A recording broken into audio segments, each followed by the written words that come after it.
Brian from Type E Motorsports here. We're going to do a video on the why and how to fix your CB Panchito cylinder heads. This is not in any way a dig on CB Performance. I'm a dealer for their stuff. I've used them for years. I use lots of their parts in my engines. Here we go. These heads are as cast. They're meant to be as cast. They're meant to be an entry-level cylinder head. They're not perfect. This is the same exact thing with every set of cylinder heads across the board for small block Ford, big block Chevy. Everything as cast is meant for entry-level stuff. If you want ready to go off the shelf, you either got to buy hand ported heads or CNC finished heads, and it's all part of the casting process. What they do when it's cast, it leaves material in the bowls, and that's what the problem is. So it leaves these ridges down inside here, down in here, and the only way you can get them out is to either CNC or hand blend them. And that's what we're going to do here. We're going to hand blend them. This little machined edge here is left from the bowl hog. When they do the seat cut here, they'll go in and they'll cut this out so it blends it a tiny bit, but not well enough. This is the intake side here. That's not the problem with these heads. These heads, the problem's over here on the exhaust. And a lot of people, well, pretty much everybody, never gives any flow numbers on exhaust ports. Everybody's always worried about the intake side. This is a bigger problem. This little ridge here on the intake side, it's a little bit of a problem, but not much. So what we're going to do in this video, I'll show you, explain here what's going on a little better. Then we'll go over to the flow bench and we'll do some measurements before, and then we'll do the port work in it, do it, show what it needs, and then go back to the flow bench and show you the difference, what it makes, and I'll explain why it's important to do it. Okay, so what the problem here is, every port needs a minimum cross-sectional area. That's the area of any given point throughout, either at the flange or here at the throat. The problem with these is they're cast a little small on the inside, which is good. And then they're finished with the bowl hog, and that's what makes this inner ridge here. The problem is right here, it necks down. This is a certain area here, and it's very important that the throat diameter here is correct, and that's all based off of your valve diameter. But just below that, it sucks down right here, and you can see I've got the divider here set for this narrowest point, and that's right where the casting gets narrow there. If I bring it up, quite a bit of extra room in there, so it necks down here. If you go this direction, it's even worse. So you can kind of see where the casting is here. This whole shape right here, if you did the calculation and figured out the cross-sectional area of that, it's quite a bit smaller than the throat diameter. The port needs to be smooth, and it needs to go from here down consistently, open up into the bowl just below this, and then it needs to taper out into the exhaust port. So what it's doing here is it's going big diameter that's correct for the throat, little teeny tiny pinch diameter, and then just below it down into the bowl here, it opens up a bit again. And then back inside here, it's nice and big, and the exhaust port is all correctly sized. It's just this little point right here where it's pinching. So what we're gonna do, we'll go to the flow bench and we'll get numbers first, but what we're gonna do is we're gonna open this up, and I'll show how to do it with the tools and stuff. You don't have to take the valve guides out for this, intake or exhaust. The only thing you gotta do is watch out for your seat cut here.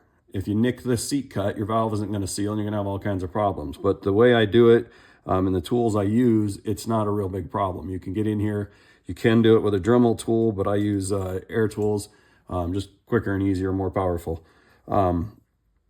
So the goal here is to make your throat diameter like a cylinder the whole way down.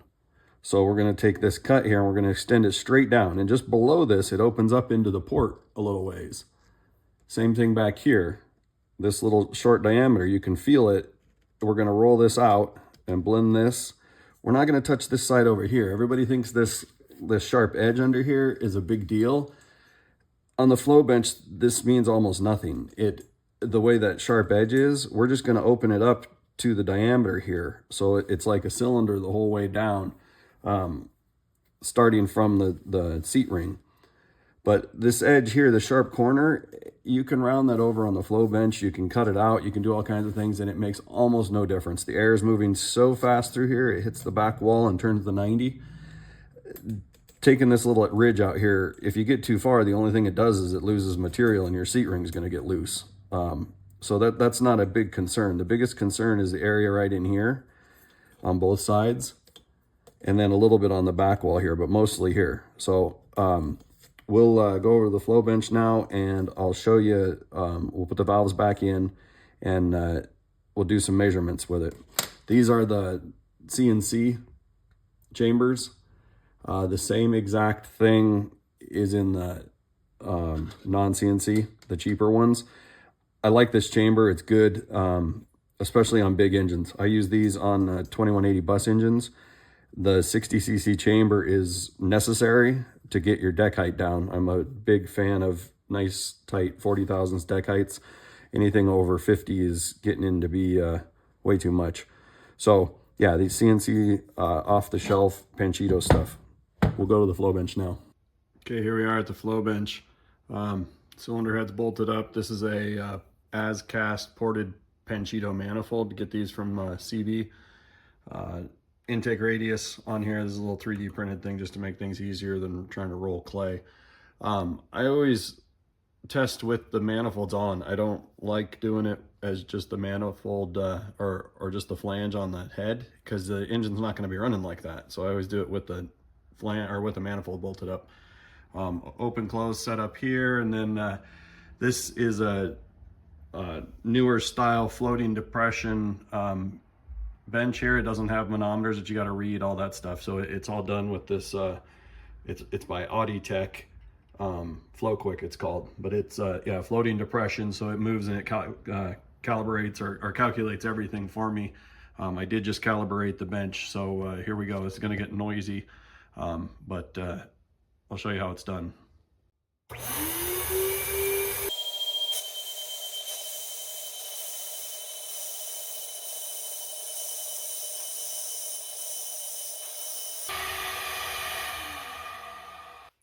Okay, so what I did here, I got a set screws here that hold the tips of the valves at 0. I just tighten them down until they just hit the valve stem. This is a stepped block with 100 thousandths increments, and then there are 50 thousandths shims. So that gets me each of my lifts at 50 thousandths increments. And it's hard to see here, but here's all the lifts, and then here's the CFM that it flowed on each one. You can, I'll show the graph here in a little while, but it gets up to about 450 thousandths. It's 152, and it starts tapering out. You'll see that on the bar graph. But now I'll go ahead and do the exhaust side.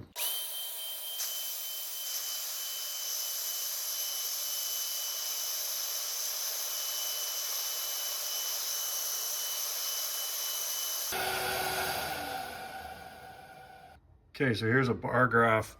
The yellow line is the intake, the black line is the exhaust.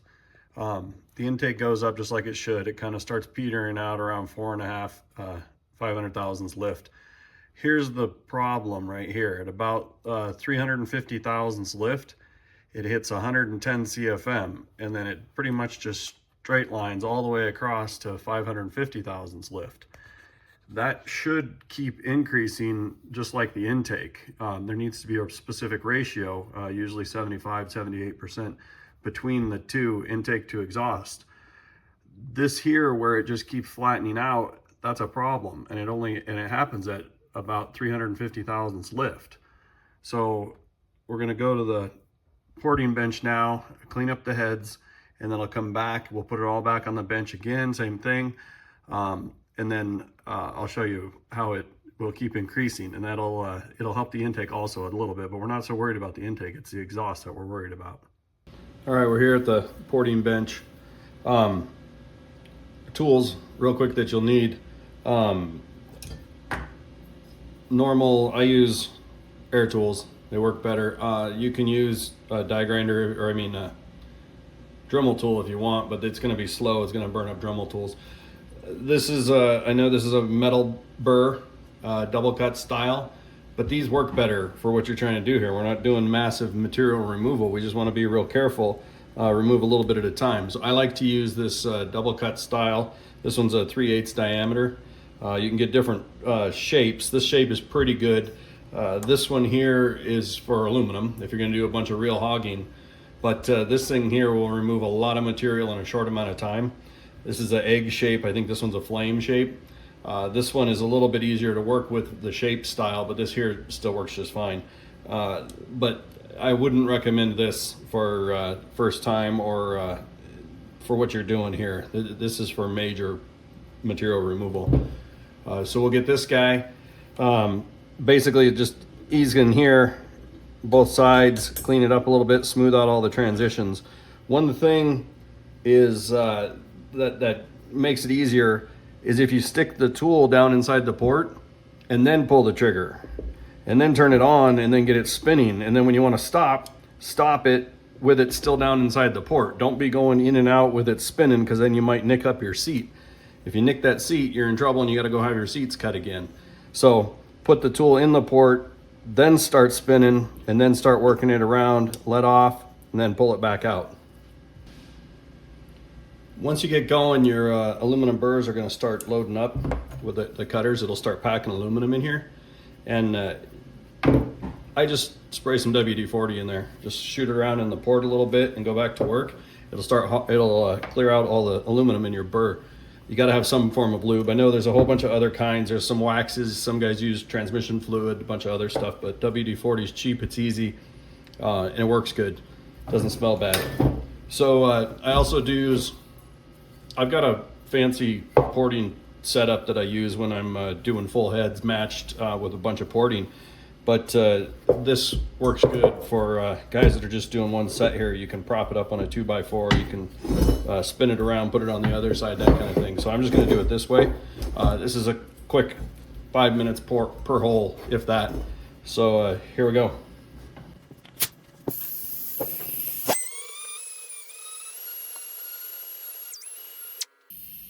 So it'll start loading up like that. It's just a little bit here and there.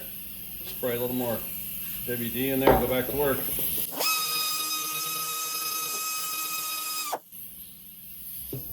So what I'm doing here is I'm trying to take all this material out right here so that it's straight from the inside of the seat straight down into the port. It used to come out, and that's where our cross section was getting reduced. So I want to take all that out and make it the diameter of the seat ring here. So there's a bump right here. The air comes in and it's going to want to turn the corner right here, of course. So we're going to make it a little bit wider here and get rid of that reduction.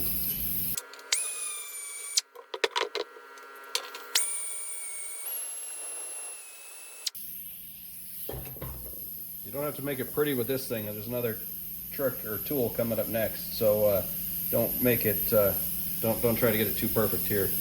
So you can reach in here with your finger. That's your best tool when you're doing these, and feel for any ridges. And it's not a super big deal if it's a little bit rough, but you want it to be pretty much straight shot out of the seat down into the port. This spot over here is just a little bit harder to get to with that shaped tool, a rounded end nose, like a egg shaped tool. If you're gonna go buy a tool, buy an egg shape, and that'll get down in here a little bit better too.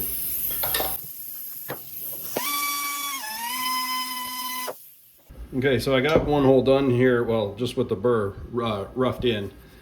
You can see here, right in the edge, the material I took out right here. It wasn't very much, but a little bit makes a big difference. I haven't even hit the back wall there yet. I'll clean this up a little bit later, but this part here all comes in straight from the seat now. Here's the undone one I haven't done yet.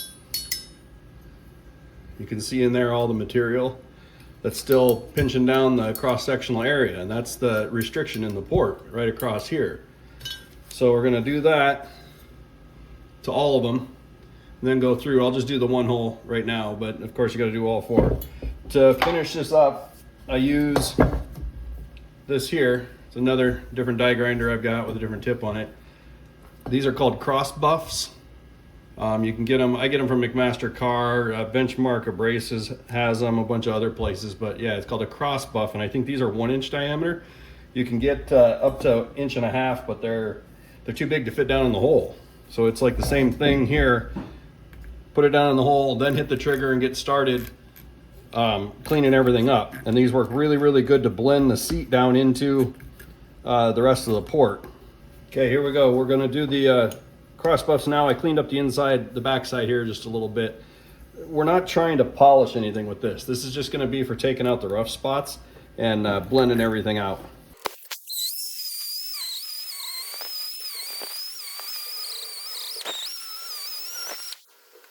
As you can see in there, quite a bit smoother on the back side, got rid of all the little lumps. You can come in from the other side of the port and clean up in here a little bit if you want, but it's kind of easy to slip. You're trying not to hit the guide at all. It's not a big deal if you do get into it some, as long as you don't get anything down in the hole. You do need to chamfer the end of it in case you put any burrs on there before you stick the guide back in. But that's about it. That's really all you need to do. You just get the port opened up to the seat size and then come back in and clean it up with the cross buff. If you don't have a cross buff, you could leave it, but this just makes it look a little nicer.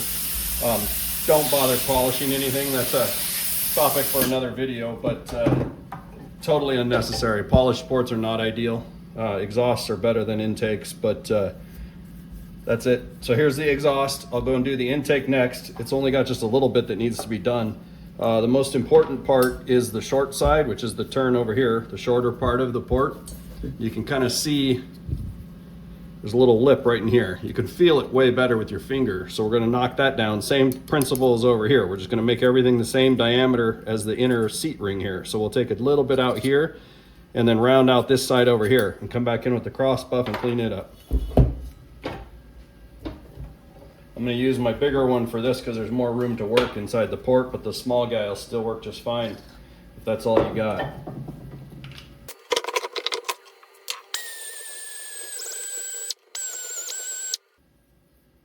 I like to just try and round that short side out just a little bit. Don't get down into the port too far. You don't want to be way down in here doing any work.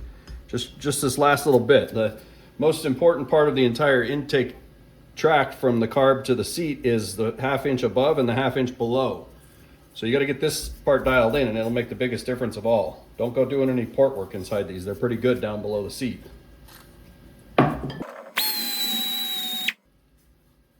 Just feel for any ridges. When you find a ridge, you can knock it out. You don't have to get too carried away because we're going to do the cross buff in there too. So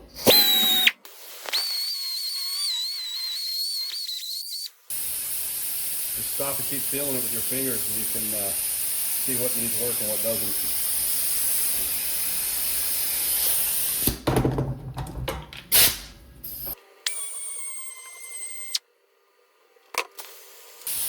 This is a little bit larger used cross buff that I have. Larger diameter, it's easier to get in here. All right, so there's the intake. So the cross buffs make it look really nice and smooth. They work really good. That little bit larger diameter is nice for the bigger here, but it doesn't work so well in the exhaust. So if you're going to go buy stuff to do this, you could get 2 different sizes. But it just blends everything out really, really nice, and that's what you need. You need the smooth transition that doesn't pinch down the cross-sectional area. All right, I'll go on and do all the rest of them, and we'll get back to the flow bench, see how they do. All right, I got everything pretty cleaned up on both heads. Went in with my little bit larger diameter cross buff. This one's like a 36 grit or something. I like the really rough ones. They work better. We don't need to be polishing here, but they remove material a little bit better.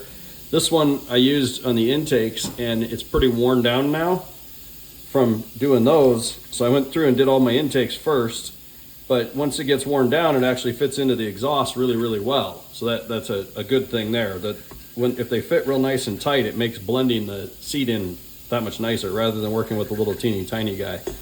So yeah, that's pretty much it. They're pretty darn close now. You can see everything's blended, no sharp ridges you can feel with your fingers or any of that stuff. This is not a ported head right now. You did not do any port work. All we did was bowl blending. That's it. All the ports are still the same. We didn't touch anything half-inch lower than the seats. So this is a blended head. One thing I forgot to mention, you can use, these are called cartridge rolls. They sell a kit of them at Harbor Freight kind of cheap. I'd stay away from them with this work here. In normal porting, they're okay, that when you get all ported and you're gonna have your seats cut afterwards. But like right now, we gotta be real careful not to nick our seats. And if you come in here like this and you're trying to work that inside corner, the top edge of the cartridge roll is gonna be all over your seat. So that's why I like to stick to the flat cross buffs, because then you can get the whole tool down inside there, do all your work, and then bring it out. This one's just too tall this way. It's gonna be hitting everything down inside there. All right, back at the flow bench. Everything's bolted up like it was before. As cast Panchito manifold, radius inlet, and our little 1.5" stub pipe. Let's see what we got. This is the blended bowls now.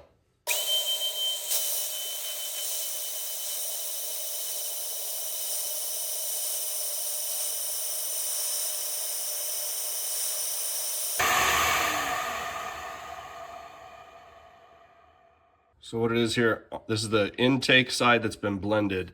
Our max CFM here on the new one is 60.5 and 59.5. So we only picked up one CFM at max lift, which is 550 thousandths. That's all I went to.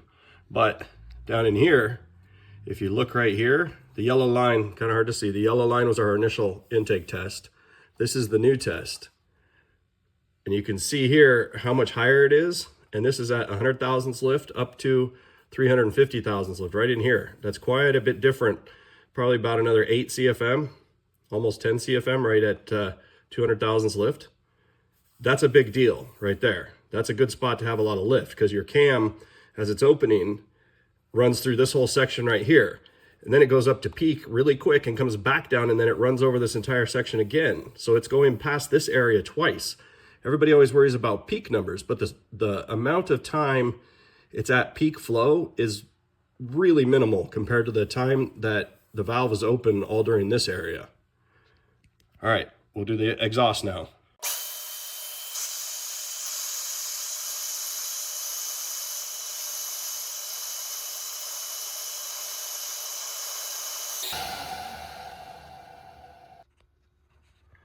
All right, so here's the exhaust done now.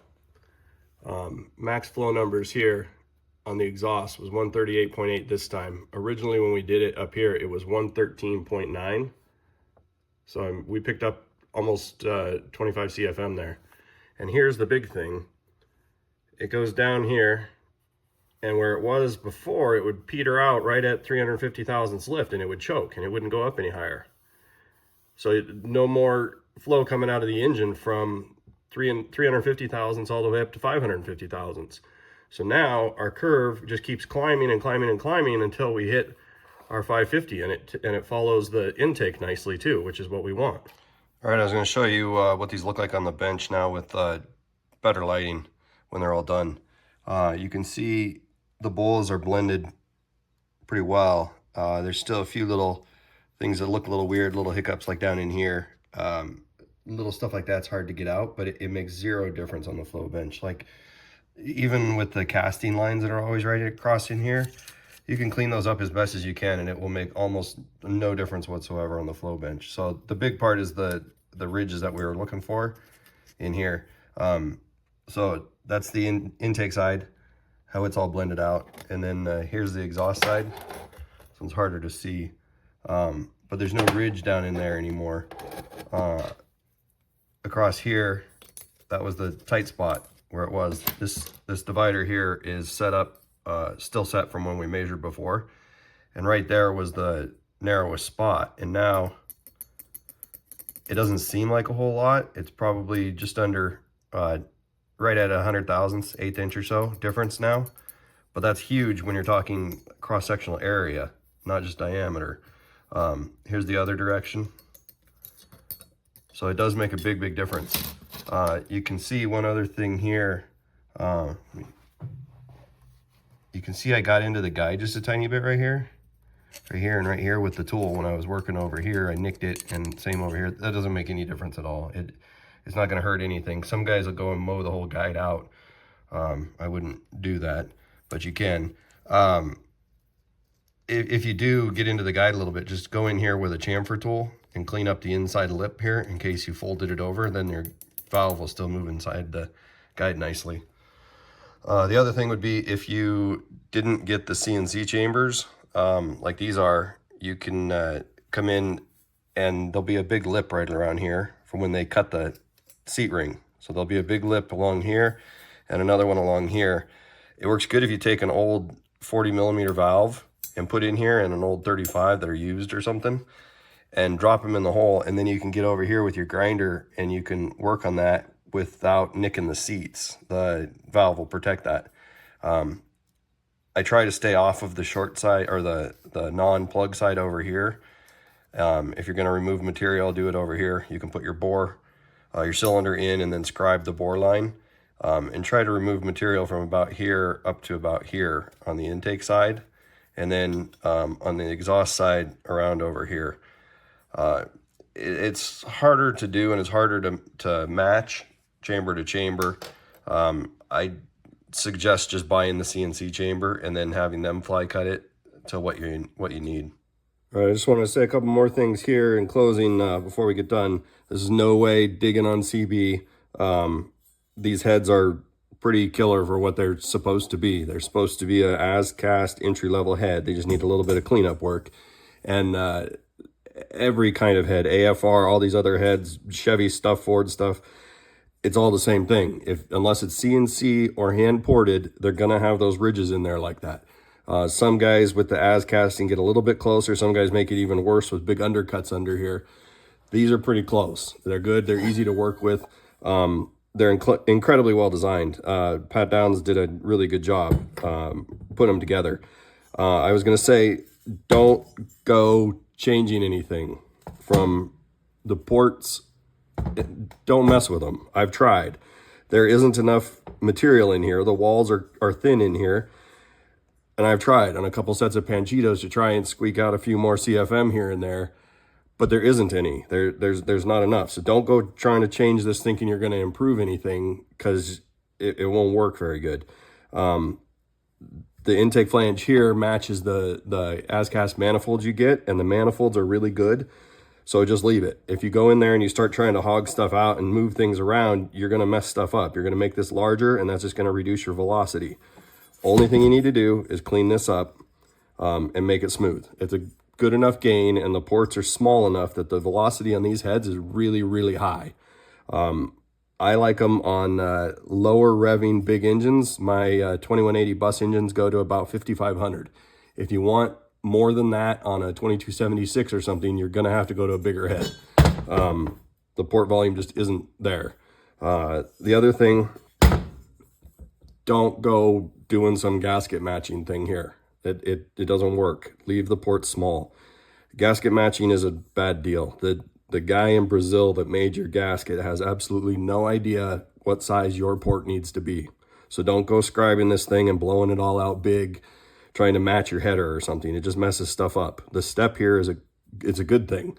It prevents reversion of your exhaust gas going back in.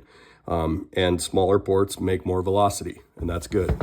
So don't change anything other than fixing up the little bits in the bowls here. Yeah, you don't need to call it a ported head at that point. It's just a blended head. I guess some guys call that pocket porting. But that's about it. Just blend the bowls. They'll be killer heads. They work really good on 2-liter stuff, like a 2054 that you want to go to 6,500 RPM or something. These are the ticket. I think they're a little bit big for 1776 style. I like 37mm intake valves for that kind of stuff. But yeah, very good heads. Takes a little bit of time to clean them up, but after that, they're right on the money.